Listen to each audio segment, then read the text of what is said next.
जल्द बनेगा राष्ट्रीय फार्मेसी आयोग। स्वास्थ्य मंत्रालय ने जारी किया मसौदा। फार्मेसी शिक्षा पर भी दिया जाएगा जोर। औसत मजदूरी से संबंधित आरबीआई ने जारी किए आंकड़े। सर्वे में शामिल हुए ग्रामीण मजदूर महज 345.7 रुपए प्रतिदिन है national average income. Mount Etna में हुआ ज्वालामुखी विस्फोट, कई किलोमीटर तक फैला लावा। यूरोप का सबसे सक्रिय ज्वालामुखी है माउंट एटना। एरिस को लेकर वैज्ञानिकों ने किया बड़ा खुलासा। इसकी आंतरिक संरचना की जानकारी आई सामने। ड्वार्फ प्लैनेट के रूप में होती है एरिस की गिनती। और पंजाब में मिली दुर्लभ धातु टेंटलम, आईआईटी रोपड़ के शोधकर्ताओं ने की खोज। कई उद्योगों में होता है इसका प्रयोग। हाल ही में केंद्रीय स्वास्थ्य एवं परिवार कल्याण मंत्रालय ने राष्ट्रीय फार्मेसी आयोग विधेयक 2023 का मसौदा जारी किया है। मंत्रालय ने इस पर जनता और हितधारकों की टिप्पणी मांगी है। ये भारत के स्वास्थ्य सेवा परिदृश्य में परिवर्तनकारी बदलाव का संकेत देता है। इसका लक्ष्य देश में समान स्वास्थ्य सेवाओं का वितरण और फार्मेसी सेवाओं को सुलभ बनाना है। मंत्रालय की माने तो इस विधेयक के जरिए 1948 के फार्मेसी अधिनियम को समाप्त या उसका निरसन किया जाएगा। साथ ही मौजूदा फार्मेसी काउंसिल ऑफ इंडिया को भविष्योन्मुखी राष्ट्रीय फार्मेसी आयोग में बदला जाएगा। मंत्रालय के मुताबिक इस विधेयक का प्राथमिक उद्देश्य किफायती और सीखने के अवसरों तक पहुंच बढ़ाना है। साथ ही फार्मेसी शिक्षा को प्रगतिशील भी बनाना इसका मकसद है। विधेयक एक मजबूत शैक्षिक ढांचे की कल्पना करता है जिससे भावी फार्मेसी पेशेवरों को उत्कृष्टता हासिल हो सके। ये फार्मेसी पेशेवरों को नवीन शोध को एकीकृत करने और शोध प्रयासों में योगदान देने में सक्षम बनाएगा। साथ ही उन्हें उच्च नैतिक मानकों को बनाए रखने के लिए भी प्रोत्साहित करेगा। इसके अलावा विधेयक में फार्मेसी संस्थानों के आवधिक और पारदर्शी मूल्यांकन करने का प्रावधान किया गया है। इसमें भारत के लिए फार्मेसी रजिस्टर के रखरखाव की सुविधा की भी बात की गई है। ये विधेयक बदलती जरूरतों के अनुरूप लचीलेपन तथा एक प्रभावी शिकायत निवारण तंत्र का प्रस्ताव करता है। आपको बता दें कि विधेयक में प्रस्तावित आयोग का मुख्यालय दिल्ली में होगा। इस आयोग में एक अध्यक्ष, 13 पदेन सदस्य और 14 अंशकालिक सदस्य शामिल होंगे। केंद्र सरकार आयोग में 3 बोर्डों का गठन करेगी।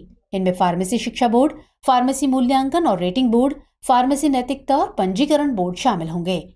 विधेयक प्रत्येक राज्य सरकार को अधिनियम के प्रारंभ होने से 1 वर्ष के अंदर एक राज्य फार्मेसी आयोग का गठन करेगी। इसमें एक अध्यक्ष, 4 पदेन सदस्य और 3 अंशकालिक सदस्य शामिल होंगे। यह आयोग राज्य कानून के तहत काम करेगा और अधिनियम के प्रावधानों को क्रियान्वित करने में महत्वपूर्ण भूमिका निभाएगा। हाल ही में यूरोप के माउंट एटना में ज्वालामुखी विस्फोट हुआ है। ये विस्फोट इतना भयंकर था कि इससे निकलने वाला लावा कई किलोमीटर तक फैल गया।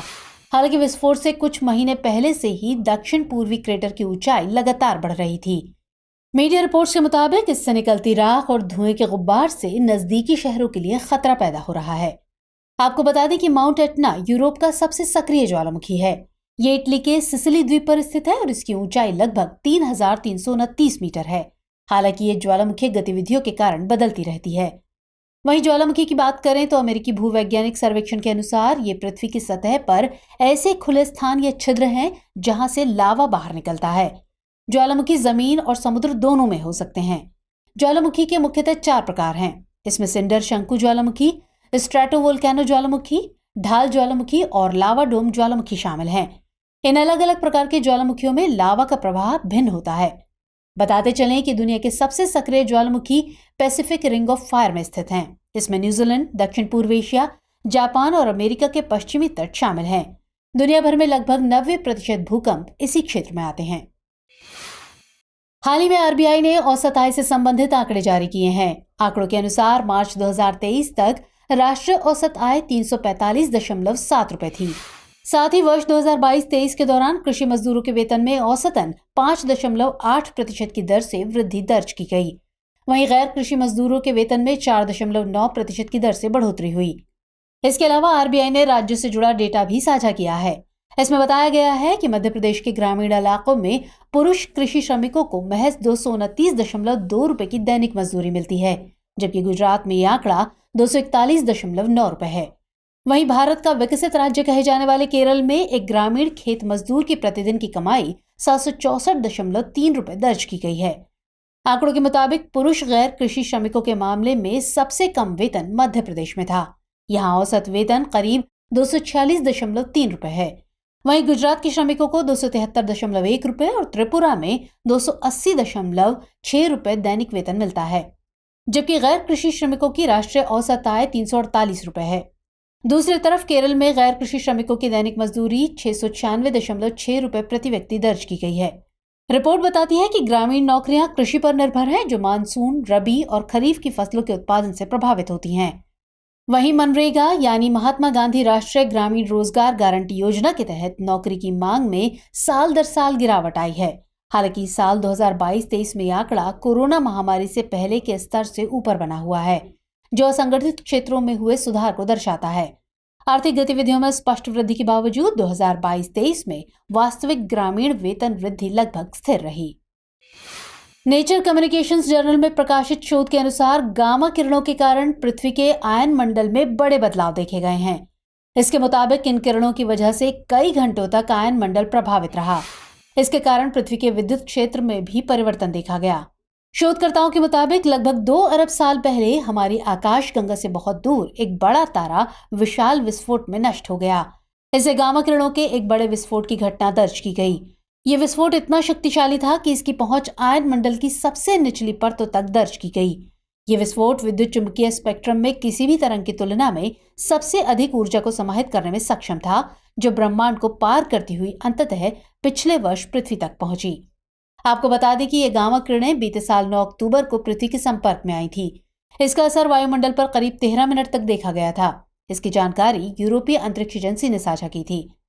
गौरतलब है कि पृथ्वी का वायुमंडल परतों की एक श्रृंखला से बना है। जमीनी स्तर से ऊपर की ओर बढ़ते हुए इन परतों को ट्रोपोस्फियर, स्ट्रेटोस्फियर, मिजोस्फियर, थर्मोस्फियर और एक्सोस्फियर के नाम से जाना जाता है। वायुमंडल में आयन मंडल 80 से 400 किलोमीटर के बीच स्थित है। इसमें विद्युत आवेशित कण पाए जाते हैं, जिन्हें आयन कहते हैं। यहाँ ऊंचाई बढ़ने के साथ तापमान में वृद्धि दर्ज की जाती है। वहीं गामा किरणों की बात करें तो ये ब्रह्मांड में सबसे ऊर्जावान विकिरणों में से एक हैं। ये आमतौर पर बड़े पैमाने पर खगोलीय घटनाओं जैसे सुपरनोवा विस्फोट या ब्लैक होल्स के संघर्षों से उत्पन्न होती हैं। इस तरह की घटनाएं अत्यधिक दूरी पर होती हैं। हालांकि इनसे उत्पन्न ऊर्जा इतनी अधिक होती है कि वो पृथ्वी पर महसूस की जा सकती है। हाल ही में वैज्ञानिकों ने असामान्य नाइट्रोजन 9 आइसोटोप के अस्तित्व के लिए ठोस प्रमाण की खोज की है। ये खोज पिछली संबंधित व्याख्याओं को चुनौती देती है, साथ ही उपपरमाणु की संरचनाओं पर एक नया विचार प्रस्तुत करती है। शोधकर्ताओं ने नाइट्रोजन 9 आइसोटोप के अस्तित्व की जांच के लिए एक परिष्कृत प्रयोगात्मक सेटअप का उपयोग किया है। इसमें बेरिलियम 9 और ऑक्सीजन 13 के परमाणु को लक्ष्य बनाकर प्रयोग किया गया। गौरतलब है कि नाइट्रोजन 9 को असामान्य इसलिए माना जाता है क्योंकि इसके परमाणु नाभिक में 7 प्रोटॉन और 2 न्यूट्रॉन का असामान्य संयोजन होता है, जबकि आमतौर पर सामान्य नाइट्रोजन में 7 प्रोटॉन और 7 न्यूट्रॉन होते हैं। नाइट्रोजन 9 में प्रोटॉन और न्यूट्रॉन का असामान्य रूप से उच्च अनुपात बनता है। इसकी उच्च प्रोटॉन संख्या इसे कम स्थिर बनाती है। इसकी विषमता का आइसोटोप की स्थिरता पर गंभीर प्रभाव पड़ता है। इससे इसकी क्षय प्रक्रियाओं के साथ साथ समग्र व्यवहार प्रभावित होता है। दरअसल सामान्य नाइट्रोजन तत्वों में स्थिरता के लिए संतुलित अनुपात होता है। आपको बता दें कि आइसोटोप यानी समस्थानिक रासायनिक तत्व का एक प्रकार है। इनमें प्रोटॉन की संख्या समान तथा न्यूट्रॉन की संख्या भिन्न होती है। ये समान रासायनिक गुणों को साझा करते हैं, जबकि द्रव्यमान या भौतिक गुणों में भिन्न होते हैं। ये अंतर एक आइसोटोप को दूसरे से अलग करता है। आइसोटोप में अलग अलग गुण हो सकते हैं और वो स्थिर या अस्थिर हो सकते हैं। स्थिर आइसोटोप वो होते हैं जो विकिरण उत्सर्जित नहीं करते हैं, जबकि अस्थिर आइसोटोप वो होते हैं जो विकिरण उत्सर्जित करते हैं। गौरतलब है कि अस्थिर आइसोटोप को रेडियो आइसोटोप भी कहा जाता है। अस्थिर आइसोटोप अल्पकालिक होते हैं और ये अधिक स्थिर विन्यास प्राप्त करने के लिए ऊर्जा जारी करके नष्ट हो जाते हैं। हाल ही में वैज्ञानिकों ने रहस्यमयी बौना ग्रह एरिस की आंतरिक संरचना के बारे में पता लगाया है। उन्होंने ये जानकारी एरिस के चंद्रमा डिस्नोमिया के अध्ययन के आधार पर दी है। बताया जा रहा है कि एरिस पर बर्फ के नीचे चट्टान है। दरअसल वैज्ञानिक अपने शोध की बदौलत एरिस और इसके प्लूटो के साथ अंतरों के बारे में समझ विकसित कर रहे हैं। ऐसा माना जा रहा है कि प्लूटो पर तरल महासागर है, जिसका बाहरी हिस्सा बर्फीला है और नीचे चट्टान है। आपको बता दें कि एरिस की खोज साल 2005 में बाहरी सौर मंडल में एक बौने ग्रह के रूप में की गई थी। यह आकार में प्लूटो के समान है। इसके चलते इसे प्लूटो का चचेरा भाई कहा जाता है, लेकिन इसकी विशिष्ट विशेषताएं हैं जो इसे प्लूटो से अलग करती हैं। एरिस का व्यास 2326 किलोमीटर है, जो प्लूटो से थोड़ा छोटा है। एरिस सूर्य से करीब 68 खगोलीय इकाई की दूरी पर कुइपर बेल्ट में स्थित है। गौरतलब है कि कुइपर बेल्ट वरुण ग्रह के ठीक बाहर बर्फीले पिंडों का एक घेरा है। इस बेल्ट में चट्टान, बर्फ के टुकड़े, धूमकेतु और बौने ग्रह पाए जाते हैं। बता दें कि बौने ग्रह का वर्गीकरण साल 2006 में किया गया था। बौने ग्रह वो खगोलीय पिंड होते हैं जो सूर्य की परिक्रमा करते हैं। ये ग्रहों की भांति कक्षीय पथ का अनुसरण करते हैं, लेकिन इनकी कक्षाएं अनियमित और अंडाकार होती हैं। ये आमतौर पर पूर्ण आकार के ग्रहों से छोटे तथा अधिकांश क्षुद्र ग्रहों से बड़े होते हैं। इस पर नाममात्र का वायुमंडल पाया जाता है, जबकि कुछ पर बिल्कुल नहीं पाया जाता है। गौरतलब है कि प्लूटो सौरमंडल का सबसे प्रसिद्ध और सबसे बड़ा बौना ग्रह है। हाल ही में WHO और CDC यानी US centre for disease control and prevention द्वारा एक रिपोर्ट जारी की गई है। इसके मुताबिक साल 2022 में भारत में करीब 11 लाख बच्चे खसरे की पहली खुराक लेने से चूक गए थे। इसके चलते भारत अब उन 10 देशों की सूची में शामिल हो गया जहां ऐसे बच्चों की संख्या सबसे अधिक है जिन्हें पहला टीका नहीं मिला। साथ ही रिपोर्ट में बताया गया है कि भारत उन 37 देशों में भी शामिल है जहां खसरे का सबसे भीषण प्रकोप देखा गया था। गौरतलब है कि साल 2022 में भारत में 40,967 खसरे के मामले दर्ज किए गए थे। रिपोर्ट बताती है कि वैश्विक स्तर पर महामारी के दौरान खसरे के खिलाफ टीकाकरण साल 2008 के बाद से सबसे निचले स्तर पर पहुंच गया था। इससे खसरे के मामलों में 18% की वृद्धि हुई है। वहीं साल 2022 में खसरे से मौतों में 43% की वृद्धि दर्ज की गई। आपको बता दें कि खसरा एक संक्रामक वायुजनित रोग है। ये पैरामाइक्सोवायरस परिवार के एक वायरस के कारण होता है। यह आमतौर पर सीधे संपर्क और हवा के माध्यम से फैलता है। इसका प्रसार संक्रमित व्यक्ति के सांस लेने, खांसने और छींकने से होता है।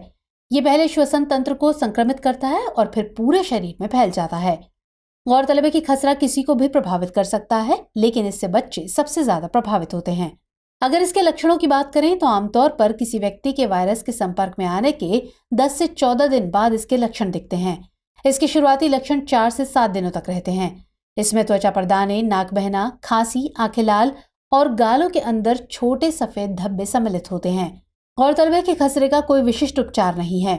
इससे बचाव के लिए व्यक्ति को देखभाल, आराम और जटिलताओं पर ध्यान देना होता है। हालांकि खसरे से बचाव के लिए सबसे प्रभावी तरीका टीकाकरण है। जानकारी के लिए बता दें कि भारत में मिशन इंद्रधनुष के तहत खसरे के लिए टीकाकरण किया जाता है। इसकी शुरुआत 25 दिसंबर 2014 को की गई थी। ये भारत सरकार के स्वास्थ्य एवं परिवार कल्याण मंत्रालय का एक बूस्टर टीकाकरण कार्यक्रम है। इसे कम टीकाकरण कवरेज वाले 201 जिलों में शुरू किया गया था।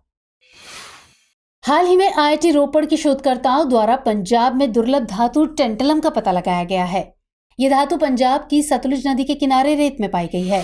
गौरतलब है कि दुर्लभ धातु टेंटलम का परमाणु क्रमांक 73 है। ग्रे रंग की यह धातु बेहद कठोर एवं भारी है। यह हवा के संपर्क में आने पर एक ऑक्साइड परत बनाती है, जिसे हटाना बेहद मुश्किल होता है। साथ ही ये जंग प्रतिरोधी धातु मानी जाती है। शोधकर्ताओं के मुताबिक टेंटलम लचीला होता है। इसका मतलब ये हुआ कि बिना टूटे ये पतले तार या धागे में बदला जा सकता है। साथ ही टेंटलम का मेल्टिंग पॉइंट भी हाई है। ये दुर्लभ धातु 150 डिग्री सेल्सियस से नीचे के तापमान पर रासायनिक हमले से लगभग पूरी तरह सुरक्षित है। हालांकि कुछ रासायनिक तत्वों का इस पर नकारात्मक प्रभाव पड़ता है। इन रासायनिक तत्वों में हाइड्रोफ्लोरोइक एसिड, फ्लोराइड आयन युक्त एसिड और मुक्त सल्फर ट्राइऑक्साइड शामिल हैं। टेंटलम के उपयोग की बात करें तो इसका सबसे अधिक प्रयोग इलेक्ट्रॉनिक क्षेत्र में किया जाता है। इससे बने कैपेसिटर किसी भी अन्य प्रकार के कैपेसिटर की तुलना में अधिक बिजली संग्रहित करने में सक्षम होते हैं। इसी कारण स्मार्टफोन, लैपटॉप और डिजिटल कैमरे जैसे पोर्टेबल इलेक्ट्रॉनिक उपकरणों में इसका प्रयोग किया जाता है। चूंकि टेंटलम का मेल्टिंग पॉइंट हाई होता है, इसलिए इसे अक्सर प्लेटिनम के विकल्प के रूप में भी उपयोग किया जाता है। साथ ही इसका इस्तेमाल केमिकल प्लांट्स, परमाणु ऊर्जा संयंत्रों, हवाई जहाज और मिसाइल के निर्माण के लिए किया जाता है।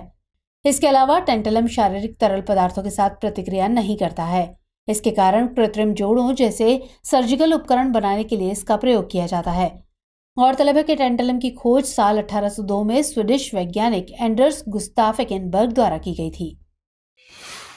हाल ही में नासा ने अंतर्राष्ट्रीय अंतरिक्ष स्टेशन से ली गई एक तस्वीर साझा की है। इसमें पृथ्वी सतह के ऊपर लगभग केंद्र में स्थित चंद्रमा के साथ एयर ग्लो यानी वायु चमक बिखरती हुई दिखाई दे रही है। नासा ने बताया है एयर ग्लो पीले रंग की छाया में पृथ्वी की सतह के ऊपर के वातावरण को रेखांकित करता है। आपको बता दें कि एयर ग्लो पृथ्वी के वायुमंडल की प्राकृतिक चमक है। ये तब घटित होती है जब ऊपरी वायुमंडल में परमाणु और अणु अपनी अतिरिक्त ऊर्जा को मुक्त करने के लिए प्रकाश उत्सर्जित करते हैं। इसमें सूर्य के प्रकाश द्वारा आयनित परमाणु और अणु एक मुक्त इलेक्ट्रॉन से टकराते हैं। निरंतर टकराव के कारण ये परमाणु प्रकाश के एक कण को बाहर निकालते हैं, जिसे फोटोन कहा जाता है। इससे ये घटना ऑरोरा के समान दिखती है। ऑरोरा सौर हवा से उत्पन्न होने वाले उच्च ऊर्जा कणों द्वारा संचालित होते हैं। वहीं एयर ग्लो सामान्य दिन प्रतिदिन के सौर विकिरण से सक्रिय होते हैं। एयर ग्लो ऑरोरा के विपरीत चाप जैसी संरचनाओं का प्रदर्शन नहीं करता है। इसकी घटना किसी भी समय और विश्व भर में किसी भी अक्षांश पर देखी जा सकती है। इनमें दिन की चमक, गोधूली की चमक और शाम की चमक अलग अलग होती है। गौरतलब है कि एयर ग्लो पृथ्वी के ऊपरी वायुमंडल के तापमान, घनत्व और संरचना के बारे में जानकारी प्रदान करता है। साथ ही ये भी जानकारी देता है कि कण इस क्षेत्र में कैसे चलते हैं। हाल ही में नई दिल्ली में भारत ऑस्ट्रेलिया 2+2 वार्ता आयोजित की गई है। इस डायलॉग में दोनों देशों के रक्षा मंत्री और विदेश मंत्री शामिल हुए। इसके अलावा भारत के रक्षा मंत्री राजनाथ सिंह और ऑस्ट्रेलिया के रक्षा मंत्री रिचर्ड मार्ल्स ने भी इस द्विपक्षीय बैठक में भाग लिया। इस बैठक में दोनों देशों के बीच रक्षा सहयोग को बढ़ाने को लेकर चर्चा की गई। रक्षा मंत्रालय ने कहा कि दोनों पक्ष हाइड्रोग्राफी सहयोग और हवा से हवा में ईंधन भरने के लिए सहयोग पर व्यावहारिक रूप देने के लिए चर्चा की अंतिम अवस्था में हैं। गौरतलब है कि हाइड्रोग्राफी विज्ञान की एक शाखा है जिसमें महासागरों, सागरों, तटीय क्षेत्रों, झीलों और नदियों की माप और भौतिक विशेषताओं के विवरण का अध्ययन किया जाता है। इसके अंतर्गत मुख्य रूप से वाटर बॉडीज के अंदर के धरातल का अध्ययन किया जाता है। साथ ही इसमें समय के साथ होने वाले समुद्री परिवर्तन की भविष्यवाणियां भी की जाती हैं, जो मुख्यतः नौवहन की सुरक्षा से संबंधित होती हैं। इसके अलावा इसके तहत आर्थिक विकास, सुरक्षा और रक्षा, वैज्ञानिक अनुसंधान और पर्यावरण संरक्षण सहित अन्य सभी सामुद्रिक गतिविधियों का भी अध्ययन किया जाता है। वहीं हवा से हवा में ईंधन भरने से आशय यह है कि विमान में ईंधन की समाप्ति होने पर विमान को ईंधन भरने के लिए धरती पर न आना पड़े और ऊपर आकाश में ही उसमें टैंकर विमान द्वारा ईंधन पुनः भर दिया जाए। इस तकनीक के द्वारा विषम परिस्थितियों जैसे युद्ध व आपदा आदि के दौरान समय की बचत की जा सकती है। आपको बता दें कि जो विमान अपनी आवश्यकता के अतिरिक्त अलग से ईंधन कैरी कर रहा हो उसे टैंकर विमान कहा जाता है। हाल ही में शैवाल समूहों को लेकर एक नया शोध साझा किया गया है। ये फ्रंटियर्स इन माइक्रोबायोलॉजी में प्रकाशित हुआ है। शोध के मुताबिक पिकोसिस्टिस सेलिनरम नामक शैवाल कठिन परिस्थितियों में भी जीवित रहने में सक्षम है। ये जीव हाइपरसोनिक परिस्थितियां यानी अत्यधिक लवणीय क्षेत्र में शारीरिक अनुकूलनता के सहारे जीवित रह सकता है। गौरतलब है कि शैवाल समूह में पाया जाने वाला ये सबसे छोटा हरे रंग का शैवाल है। शोध की माने तो क्षारीय झीलों में अत्यंत विषम परिस्थितियों में भी प्रकाश संश्लेषण की प्रक्रिया संभव है। हरे रंग का यह विशिष्ट जीव उच्च लवणता क्षेत्र में चैपरॉन प्रोटीन के साथ प्रकाश संश्लेषण को बढ़ाता है। गौरतलब है कि बहुत क्षारीय स्थिति में भी दर्शाई गई ये प्रकाश संश्लेषण की क्रिया महत्वपूर्ण है। ऐसा इसलिए क्योंकि अधिकांश प्रकाश संश्लेषक जीवों में यह गतिविधि प्रकाश संश्लेषण हाइपर ऑस्मोटिक परिस्थितियों के तहत दबी हुई है। आपको बता दें कि हाइपर ऑस्मोटिक एक ऐसी प्रक्रिया है जिसमें बाहरी द्रव की परासरणता या ऑस्मोलैलिटी अंदरूनी द्रव की परासरणता से ज्यादा होती है। सरल शब्दों में कहें तो इसमें एक झिल्ली के माध्यम से द्रव्यों पर अधिक दबाव लगाया जाता है या धकेला जाता है। हाइपर ऑस्मोटिक ऑस्मोटिक प्रक्रिया का एक रूप है। वहीं चैपरॉन की बात करें तो ये प्रोटीन का एक समूह है। इसमें कार्यात्मक समानता होती है जिससे प्रोटीन को मोड़ने में सहायता मिलती है। आपको बता दें कि पिकोसिस्टिस सेलिनरम नामक जीव पूरी दुनिया में क्षारीय झीलों में व्यापक रूप से पाया जाता है। मीडिया रिपोर्ट्स के मुताबिक ये जीव सबसे पहले संयुक्त राज्य अमेरिका के खारे पानी के तालाब में पाया गया था।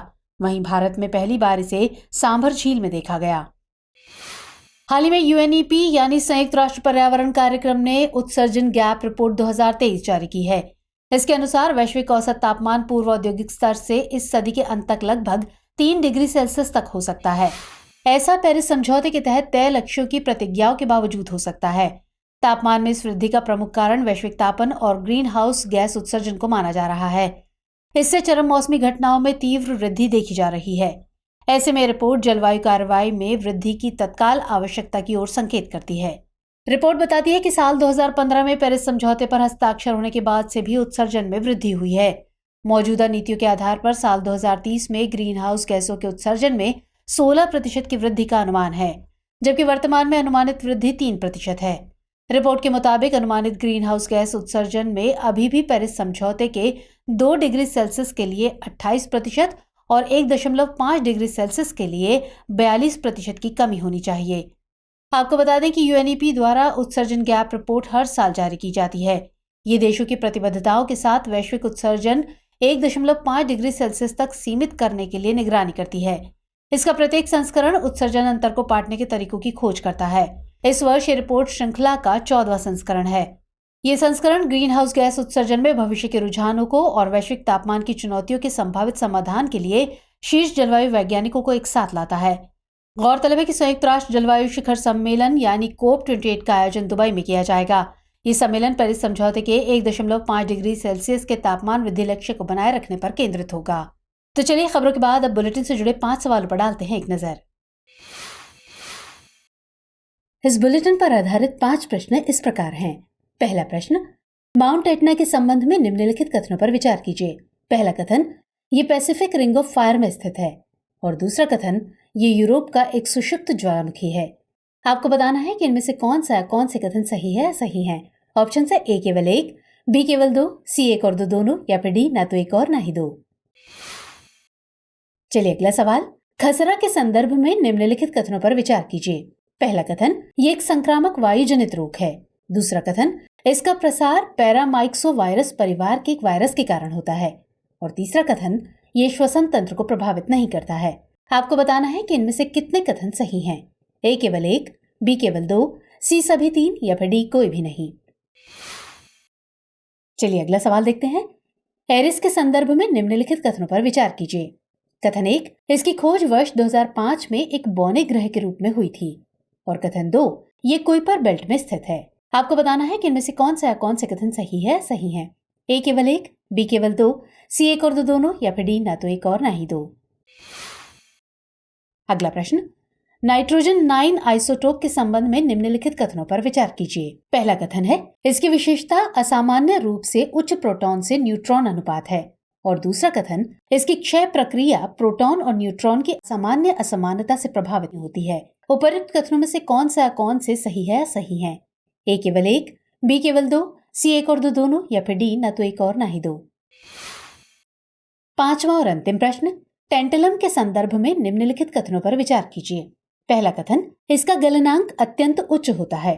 और दूसरा कथन, इसका उपयोग सर्जिकल उपकरण तथा प्रत्यारोपण में किया जाता है। आपको बताना है कि इनमें से कौन से कथन सही है। ऑप्शन है ए केवल 1, बी केवल 2, सी 1 और 2 दोनों, या फिर डी ना तो 1 और ना ही 2। तो सवालों के जवाब कमेंट सेक्शन में जरूर दीजिएगा।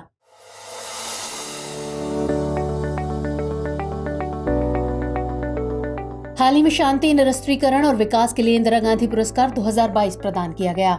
इस वर्ष ये पुरस्कार कोविड-19 योद्धाओं के प्रतिनिधियों के रूप में इंडियन मेडिकल एसोसिएशन और भारतीय प्रशिक्षित नर्स एसोसिएशन को संयुक्त रूप से प्रदान किया गया। आपको बता दें कि इंदिरा गांधी पुरस्कार भारत की पूर्व प्रधानमंत्री इंदिरा गांधी की याद में दिया जाता है। इस पुरस्कार की शुरुआत वर्ष 1986 में की गई थी।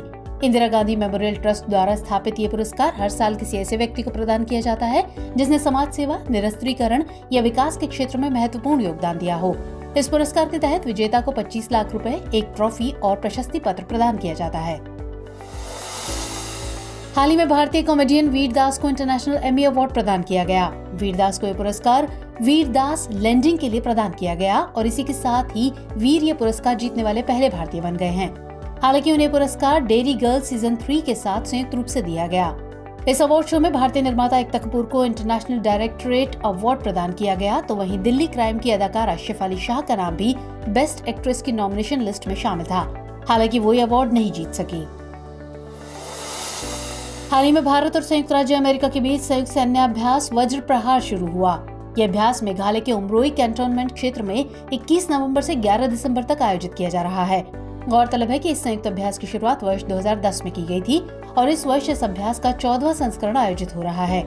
इस संयुक्त अभ्यास के दौरान दोनों पक्ष संयुक्त रूप से विशेष अभियानों, आतंकवाद विरोधी अभियानों, पारंपरिक हवाई संचालन और पहाड़ी इलाकों में सैन्य अभ्यास की योजना बनाएंगे और अभ्यास करेंगे। बीते दिनों इंटरनेशनल ट्रॉपिकल टिम्बर काउंसिल यानी ITTC की बैठक आयोजित की गई। इस बैठक में जलवायु परिवर्तन और जैव विविधता की पृष्ठभूमि में दुनिया भर के जंगलों की स्थिति के बारे में चिंता व्यक्त की गई। साथ ही काउंसिल के सदस्य देश स्थायी वन प्रबंधन और संबंधित उद्देश्यों से संबंधित 8 परियोजनाओं का समर्थन करने पर सहमत हुए। इसके अलावा इस बैठक में आगामी वित्तीय वर्ष 2024-25 के लिए $7.1 मिलियन के बजट को भी मंजूरी दी गई। गौरतलब है कि ITTC अंतर्राष्ट्रीय उष्णकटिबंधीय इमारती लकड़ी संगठन का शासी निकाय है, जिसका उद्देश्य उष्णकटिबंधीय वनों के स्थायी प्रबंधन और संरक्षण को बढ़ावा देना है। हाल ही में ऑस्ट्रेलिया की विदेश मंत्री पेनी वोंग ने मैत्री फेलोशिप कार्यक्रम की शुरुआत की। ऑस्ट्रेलिया विदेश मंत्री ने लेडी श्रीराम कॉलेज में युवाओं को संबोधित करते हुए इस कार्यक्रम की घोषणा की। इस कार्यक्रम के तहत रिसर्च कार्य से जुड़े भारतीय छात्र 6 महीने से लेकर 2 साल तक ऑस्ट्रेलिया के थिंक टैंक के साथ काम कर सकते हैं, या यूं कहें कि अपने रिसर्च वर्क में उनसे सहयोग प्राप्त कर सकते हैं। और ठीक इसी तरह से ऑस्ट्रेलिया के रिसर्च कार्य से जुड़े छात्र समान अवधि के लिए भारत के थिंक टैंक से सहयोग ले सकते हैं। हाल ही में प्रधानमंत्री नरेंद्र मोदी ने वर्चुअली आयोजित G20 समूह की अध्यक्षता की। गौरतलब है कि वर्ष 2022-23 के लिए G20 की अध्यक्षता भारत को सौंपी गई थी, जो 30 नवंबर को समाप्त हो रही है। आगामी 1 वर्ष के लिए ब्राजील इस संगठन की अध्यक्षता करेगा। वर्ष 2024 में ब्राजील की अध्यक्षता के दौरान G20 ट्रोइका में भारत, ब्राजील और दक्षिण अफ्रीका शामिल होंगे। आपको बता दें कि G20 ट्रोइका में पिछले वर्ष, वर्तमान और आगामी वर्ष के अध्यक्ष देश शामिल होते हैं। बीते दिनों पश्चिम बंगाल की राजधानी कोलकाता में 2 दिवसीय बंगाल ग्लोबल बिजनेस समिट का आयोजन किया गया। इस समिट में 17 देशों के इंडस्ट्रियलिस्ट और बिजनेस टाइकून शामिल हुए। इस समिट के दौरान 100 से भी अधिक MOU पर हस्ताक्षर किए गए। गौरतलब है कि ये इस समिट का 7वां संस्करण था। इसके समापन के दौरान मुख्यमंत्री ममता बनर्जी ने पूर्व भारतीय क्रिकेट कप्तान सौरव गांगुली को राज्य का ब्रांड एम्बेसडर घोषित किया। हाल ही में अल सल्वाडोर में मिस यूनिवर्स 2023 प्रतियोगिता आयोजित की गई। इस प्रतियोगिता में निकारागुआ की शेनिस पलासियोस ने मिस यूनिवर्स का खिताब जीता। शेनिस पलासियोस ये खिताब जीतने वाली निकारागुआ की पहली महिला बनी है। गौरतलब है कि इस वर्ष इस प्रतियोगिता का 72वां संस्करण था। सर्वप्रथम मिस यूनिवर्स शीर्षक का प्रयोग वर्ष 1926 में इंटरनेशनल पेजेंट ऑफ पल्क्रिट्यूड द्वारा किया गया था। ये प्रतियोगिता 1935 तक हर साल आयोजित की जाती थी, लेकिन द्वितीय विश्व युद्ध शुरू होने के बाद इसे स्थगित कर दिया गया था। बाद में साल 1952 से दोबारा इस प्रतियोगिता की शुरुआत की गई। हाल ही में अहमदाबाद में 2 दिवसीय वैश्विक मत्स्य पालन सम्मेलन 2023 का आयोजन किया गया। ये सम्मेलन 21 नवंबर को विश्व मत्स्य दिवस के उपलक्ष्य में आयोजित किया गया, जिसकी theme celebrating fisheries and aquaculture wealth रही। इस सम्मेलन का उद्देश्य सार्थक चर्चा, बाजार अंतर्दृष्टि और नेटवर्किंग के लिए प्रमुख राष्ट्रीय और अंतर्राष्ट्रीय हितधारकों को एक मंच पर लाना और टिकाऊ विकास के लिए एक रोड मैप तैयार करने के लिए एक मंच के रूप में कार्य करना रहा। ये कार्यक्रम केंद्रीय मत्स्य पालन, पशुपालन और डेयरी विभाग द्वारा आयोजित किया गया, जिसमें मत्स्य पालन मंत्री, राजदूत, वैज्ञानिक, नीति निर्माता, मत्स्य समुदाय और निवेशक सम्मिलित हुए।